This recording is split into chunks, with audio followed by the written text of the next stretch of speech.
پچھلے دنوں آپ نے خبروں میں سنا ہوگا ایپسٹین فائلز. وہ خیر انٹرنیشنل میڈیا میں تو اس کے بارے میں بہت سی خبریں ہیں، لیکن پاکستان کے میڈیا میں بھی تھوڑا تھوڑا ذکر اس کا ہو رہا ہے کہ ایپسٹین فائلز ابھی اوپن ہوئی ہیں اور برطانیہ امریکہ کے اندر، اور جس کے بعد بہت سارے لوگوں کا اس میں نام آیا ہے. تو میں نے یہ سوچا کہ میں مختصراً بتا دوں. ویسے تو لوگوں کو پتا ہوگا، لیکن وہ لوگ جو انگریزی کے ان کے چینلز کے ساتھ ان کا رابطہ نہیں ہے، تو میں ایک مختصر بتا دوں کہ یہ ایپسٹین فائلز ہیں کیا. دیکھیے، ایسے ایک آدمی تھا جس کا نام تھا جیفری ایپسٹین. وہ ایک فائنینشیل ایڈوائزر تھا اور بڑے امیر لوگوں کے مالیاتی معاملات کو دیکھتا تھا اور کنسلٹیشن دیتا تھا، اور ان کی ویلتھ کو، دولت کو وہ مینج کرتا تھا اور ان کے لیے بزنس بنا کے دیتا تھا. اس طرح اس نے دنیا کے امیر ترین لوگوں کے ساتھ اپنے تعلقات بنا لیے، اور وہ اتنا امیر بن گیا کہ اس کا ایک اپنا پرائیویٹ جیٹس تھے اس کے، اور اس کا ایک اپنا جزیرہ تھا جس میں وہ اپنا پرائیویٹ آئی لینڈ تھا جس میں وہ رہتا تھا. اور بہت سارے لوگ، ظاہر ہے جو آدمی اتنی زیادہ انفلوئنس کا ہو، جس کے پاس اتنے زیادہ پیسے ہوں، جو اس طرح کا کنسلٹنٹ ہو، تو سارے امیر لوگ اس کی طرف متوجہ ہوتے ہیں. تو وہ بہت سے امیر لوگ جو ہیں وہ اس کی طرف متوجہ ہوئے، اور پھر ایسے سب لوگ جو ہیں وہ کچھ چیریٹی کا کام بھی کرتے ہیں، ان کی این جی اوز وغیرہ بھی ہوتی ہیں. تو بہت سارے لوگ چیریٹی کے سلسلے میں بھی اس کے ساتھ ہوتے تھے، اور بہت سارے لوگ ویسے بھی اس کے پاس جاتے تھے. جب اس کے پاس جاتے تھے تو وہاں ظاہر ہے محفلیں ہوتی تھیں، اور وہاں ایک طرح کی، پتہ نہیں عیاشی کا لفظ مناسب ہوگا کہ نہیں، لیکن وہاں وہ یہ یعنی لوگ اس کے پاس گڈ ٹائم گزارتے تھے اس کے پاس جا کر. تو اس میں بہت سارے لوگوں کے نام تھے. پھر ایسا ہوا کہ اچانک پتہ لگا کہ وہ بہت سے غلط کاموں میں ملوث ہے. ان میں جو سب سے غلط کام تھا وہ یہ تھا کہ وہ سیکس ٹریفکنگ میں ملوث تھا، اور خاص طور پر چھوٹی عمر کی لڑکیوں کو، جو 15-16 سال کی عمر کی بچیاں، ان کو وہ کسی طریقے سے قابو کرتا تھا، پھر ان کو بلیک میل کرتا تھا، پھر ان کے ذریعے اور لڑکیوں کو یعنی وہ ریکروٹ کرتا تھا، اور اس طرح اس نے پھر ایک ٹریفکنگ کا نیٹ ورک بنا لیا. اور آبویسلی یہ لڑکیاں پھر وہ جو تمام لوگ تھے وہ یعنی ان کے ساتھ ان کے رابطے کرواتا تھا، اور اس طرح وہ آہستہ آہستہ اس کے خلاف ایک انفارمیشنز اکٹھی ہوتی گئیں. اور پھر ایک دن جب وہ بہت ساری یعنی ایویڈنسز اکٹھے ہو گئے، تو پھر اس کو گرفتار کر لیا گیا. اور یہ 2019 میں وہ گرفتار ہوا. اور 2019 میں جب وہ گرفتار ہوا، اس دوران بہت ڈیٹیل انویسٹیگیشن ہوئی. ان ساری انویسٹیگیشن میں جو صرف مسئلہ تھا وہ لوگوں کی پرائیویسی کا تھا، کہ جو معصوم لڑکیاں اور جو انوسینٹ لوگ اس کی اس ساری کی حرکات کی وجہ سے متاثر ہوتے تھے، ان کا نام، ان کی عزت اور ان کی شہرت کے اوپر ایک بہت بڑا نقصان ہو سکتا تھا. اس لیے بہت احتیاط سے انویسٹیگیشنز کی گئیں. اسی دوران جب وہ جیل میں تھا 2019 میں ہی ایک دن وہ اپنے سیل میں مردہ پایا گیا،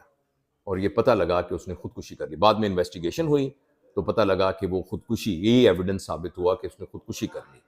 اچھا، اب جو اس سے متعلق جتنی بھی انفارمیشن ہے ان کو ایپسٹین فائلز کہتے ہیں.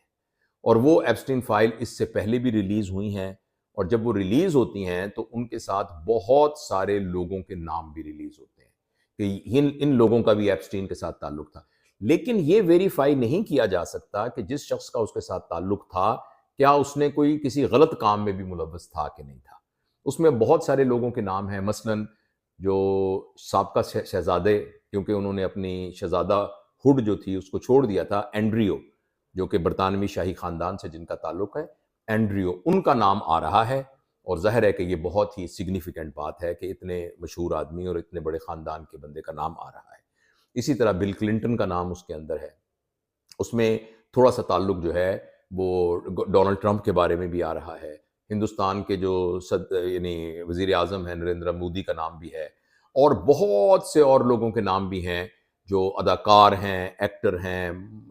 یعنی مال و دولت والے لوگ ہیں، سوشل میڈیا سے جن کا تعلق ہے،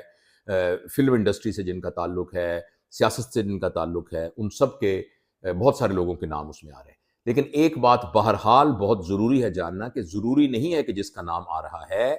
تو اس کا مطلب یہ ہے کہ وہ کسی غلط کام میں بھی ملوث ہو. اس پر آگے جو ہے وہ انویسٹیگیشن ہوگی. لیکن بہرحال جن لوگوں کے نام آتے ہیں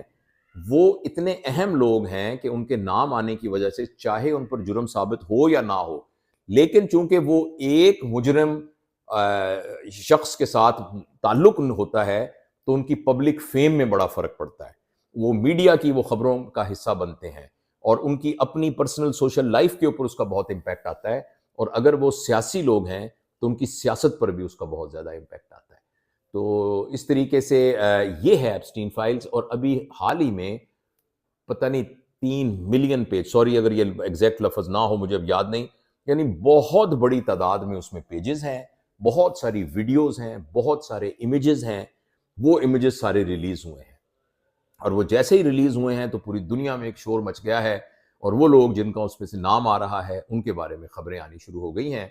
تو یہ ہے ایپسٹین فائلز۔ ڈونلڈ ٹرمپ نے کہا ہے کہ میری ہی حکومت میں تو اس کو گرفتار کیا گیا تھا، پچھلی دفعہ جب میری حکومت تھی اسی میں تو گرفتار کیا گیا تھا، تو میں کیسے اس کے غلط کاموں کا حصہ ہو سکتا ہوں؟ اور جس وقت اس کو گرفتار کیا گیا تھا تو میں نے اس کو کنڈیم کیا تھا۔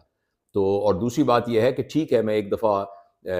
یعنی اس کے ساتھ کبھی ملا تھا، لیکن بہت پہلے میں نے اس کو اپنے کلب سے نکال دیا تھا جب مجھے پتہ لگا تھا کہ وہ ٹھیک آدمی نہیں۔ بل کلنٹن البتہ متعدد بار ان کے پرائیویٹ جیٹ پہ ٹریول کر کے آئی لینڈ میں گئے ہیں، مگر انہوں نے یہ کہا ہے کہ میں جب گیا ہوں تو میں تو چیریٹی کے کام جو ہے اس سلسلے میں گیا ہوں، اس کے علاوہ میں تو کسی کام کے لیے نہیں گیا۔ تو اسی طریقے سے مختلف لوگ اس کی جسٹیفیکیشن دے رہے ہیں، لیکن بہرحال یہ ایک بڑی خبر ہے جو حال ہی میں میڈیا میں آئی ہے، تو میں نے سوچا کہ ہمارے پاکستان میں، ہندوستان میں جو اور اردو بولنے والے جتنے علاقے ہیں وہاں جو ہمارے خاص طور پہ نوجوان ہیں، کیونکہ نوجوانوں کو پتہ ہونا چاہیے کہ دنیا میں کیا ہو رہا ہے، اور ہمارے بہت سارے نوجوان سارا دن ادھر ٹک ٹاک وغیرہ پہ ادھر ادھر ٹائم خرچ کرتے ہیں، تو یہ جو حالات حاضرہ کا پتہ کرنا بھی بہت ضروری ہے۔ ہمارے بہت پیارے دوست ہیں حامد بن مختار، وہ یہ کہتے ہیں کہ اگر ہمیں ہسٹری کا نہ پتہ ہو اور دنیا میں کیا ہو رہا ہے ٹائم لائن میں یہ نہ پتہ ہو تو ہم ٹائم میں ڈس اورینٹڈ ہو جاتے ہیں، اور اگر ہمیں جغرافیے کا نہ پتہ ہو تو ہم سپیس میں ڈس اورینٹڈ ہو جاتے ہیں۔ یعنی جو شخص ٹائم اینڈ سپیس میں ڈس اورینٹڈ ہو، یعنی اس کو یعنی وقت اور جو یہ یعنی زمان و مکان جس کو کہتے ہیں،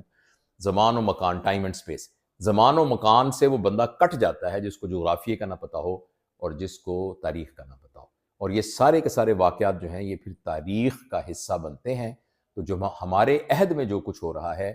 اس کا جاننا اور اس کو پھر جو ہو چکا ہے اس کے ساتھ ریلیٹ کرنا،